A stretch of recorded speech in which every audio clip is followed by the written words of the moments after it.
ঈদের আনন্দ তো সেদিন হারিয়ে গেছে যেদিন টাকা চেনে গেছি। দুনিয়ার বাস্তবতা যেদিন বুঝতে পেরেছি সেদিন থেকে ঈদের আনন্দ গুলো হারিয়ে গেছে। যতদিন পর্যন্ত ঈদের দিন সালাম করে সালামি নিয়েছি ততদিন পর্যন্ত সবার কাছ থেকে ঈদের আনন্দ পেয়েছি।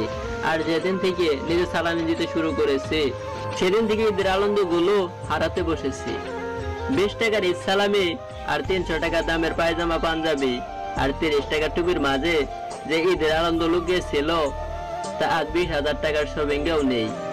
আগে ঈদের সকাল শুরু হতো ঘরে ঘরে কোরআন তেলাওয়াত দিয়ে, আর এখন ঈদের সকাল শুরু হয় মিউজিক আর গান বাজনা শুনে। ঈদের আনন্দ ছিল পুরো গ্রাম জুড়ে, আর এখন ঈদের আনন্দ গুলো হয়েছে ঘরবন্দি হয়ে।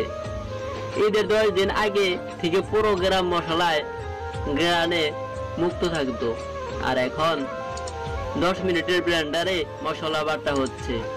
এটা সত্যি যে মাংস খাওয়াটা সহজ হয়েছে, তবে ঈদের আনন্দটা সত্যি হারিয়ে গেছে।